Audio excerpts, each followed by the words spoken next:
Olá, meu nome é Felipe e hoje a gente vai abordar um novo recurso CSS. Então, nesse vídeo em particular, a gente vai falar sobre Property, uma funcionalidade que dá às propriedades CSS superpoderes. E a gente vai entender nesse vídeo por quê. Mas antes, um aviso bem rápido.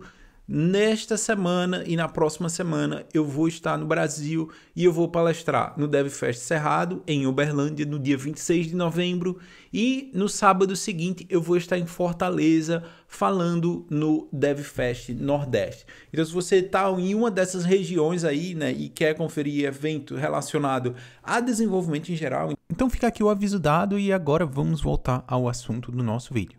Então, essa marcação em particular, ela vai dar as nossas propriedades, então ela trabalha com uma API de propriedades. E qual é o objetivo desta API? Essa API tem o objetivo de dar significado aos valores das variáveis. Então, basicamente, é tipo uma tipagem que a gente tem, por exemplo, no TypeScript, onde a gente tem, né, um valor de uma variável e a gente define o tipo daquela variável. E a gente vai ver aí mais para frente, né, que tem aí várias vantagens da gente ter este recurso. Como é que funciona hoje a atribuição de variáveis? A gente tem uma variável e a gente adiciona um valor dessa variável CSS e a gente define qual vai ser o nível dela. Então aqui a gente pode definir que o nível vai ser a raiz, mas também eu posso atribuir esse nível a um seletor em particular. Mas o que acontece neste caso, que este valor nada mais é que um string. Então, quando você tem um valor como string, fica muito complicado para o browser entender como é que ele faz cálculos sobre esse valor. Basicamente, você tem um valor 3 escrito, e como é que você vai saber que aquele texto significa um número em particular? Então, para isso, né, a gente vai atribuir aí valores que vão identificar esse item. Então, ponto número 1, aqui a gente tem essa propriedade, color primary. Agora, a gente está definindo que dessa variável é um valor relacionado a cores. E no ponto seguinte, a gente tem o valor inicial dessa variável. Então, isso é bem importante também, porque a gente adiciona um fallback. Se alguém atribuiu um valor, a gente vai substituir esse valor, mas se alguém atribuiu um valor que não é o tipo esperado, aquele valor vai ser ignorado. Então, o que acontecia no exemplo anterior, a gente poderia sobrescrever um valor de uma cor e atribuir, por exemplo, 20px. Então, se a gente atribuísse essa variável, que anteriormente seria uma cor, né, que agora é um valor em pixels, e atribuísse a uma propriedade de background, o que ia acontecer? Aquela linha ia ser invalidada. Com esse recurso novo, o que acontece? Se eu atribuir um valor de 23 pixels a uma propriedade que é uma cor, essa atribuição vai ser ignorada e a gente continua, né, carregando o valor anterior ou o valor inicial desta variável. E quais são os tipos que a gente consegue trabalhar? Então, dentro dessa API, a gente consegue definir valores para length, números, porcentagens, né, tamanhos de porcentagem, cores, imagens, URLs, inters, ângulos, tempo, resolução. A gente tem essa lista completa aqui nessa primeira rodada da API, ok? Então, vantagens de utilizar essa marcação do @property. Então, a gente já falou de uma vantagem que está nesse slide, que é a questão do fallback. O outro ponto importante também sobre essa questão é a questão que os navegadores conseguem ter um entendimento sobre qual é o tipo do valor que ele está trabalhando. Então, com isso, é muito mais fácil, por exemplo, o browser conseguir fazer uma transição, porque ele sabe que aquele valor passado é uma porcentagem, por exemplo, então ele consegue fazer a transição de A para B. Então, ele sabe, né, que estou fazendo aqui uma transição entre porcentagens, então ele consegue fazer facilmente esse tipo de transição. Então, quando a gente fala de transição, a gente está falando em animação, né? O browser ele consegue fazer um cálculo mais preciso sobre isso. Então, o que acontecia antes, quando a gente não tinha esse tipo de sintaxe, por exemplo, se eu tentasse animar um background linear e tentasse fazer qualquer tipo de animação, simplesmente eu não tinha o estágio entre esses valores, né? O valor ele ia de A para B, né? Ele pulava, assim, não tinha uma transição, porque o browser entendia que aquele valor passado era um string. Outro ponto bem importante também é a questão do suporte. Atualmente, somente Chrome, Edge e o Opera dão suporte a este recurso, ok? Mas né, aí a gente espera que em breve a gente vai ter mais browsers implementando esse recurso. Mas um ponto bem interessante é que eu posso ter esse recurso e eu posso adicionar uma validação de suporte, né, para trabalhar com esse item. E se eu não tiver suporte, simplesmente eu trabalho com a variável normalmente. Então a gente consegue fazer aí uma atribuição com um fallback para este valor. Agora sim, chegou a hora de praticar.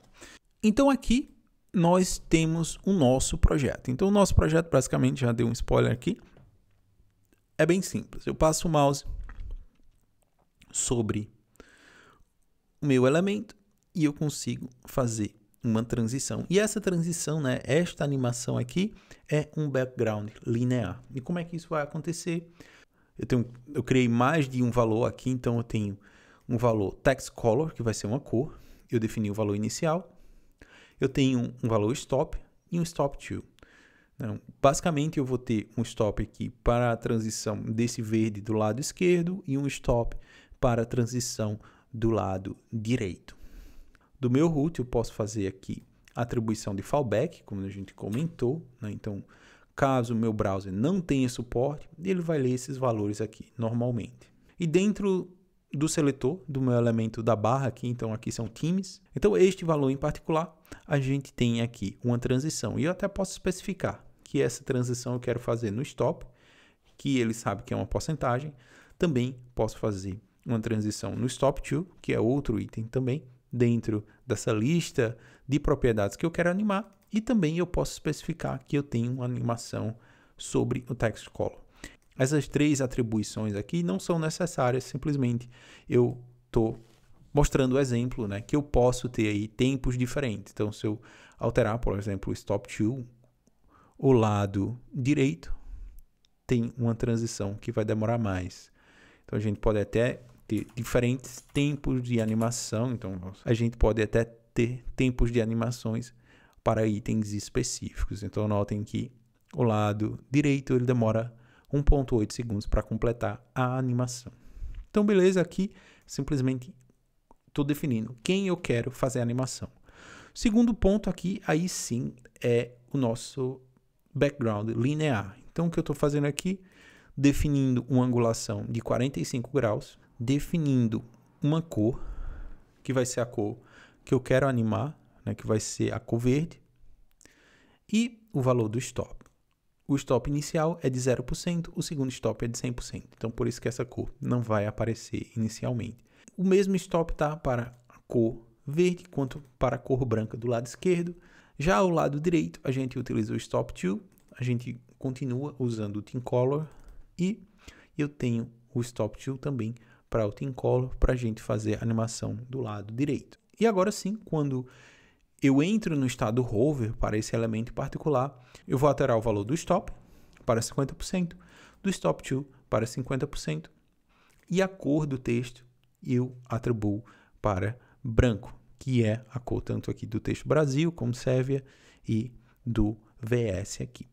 Então, basicamente é este o recurso e assim a gente consegue trabalhar. Se a gente quiser dar uma olhada, por exemplo, se eu não tivesse esses valores, o que ia acontecer? Se eu não tivesse esses valores, vamos aqui só remover, mas antes de remover, vou pegar esse stop aqui, atribuir 0, o stop to, atribuir 100%, vou remover esses itens e deixar apenas a raiz. Então agora sim, né, só para a gente entender aqui, né, eu removi esses valores, então a gente já viu que o background já desapareceu. Mas quando eu passo o mouse sobre, a gente tem a cor indo 100%. Então, neste caso, o que acontece, né, o browser, por ser tudo string aqui, ele tem problema de fazer a renderização desse background e ele não consegue, né, executar da maneira certa este background. Então, voltando aqui os nossos valores, agora sim a gente tem novamente a transição acontecendo. Então é isso, né? Este é um vídeo aí bem rápido só para a gente ver esse recurso, né? Um dos recursos que está dentro da minha palestra. E se você, lembrando, ainda não segue o canal, por favor, assine o canal e um abraço e até o próximo vídeo. Falou! Tchau!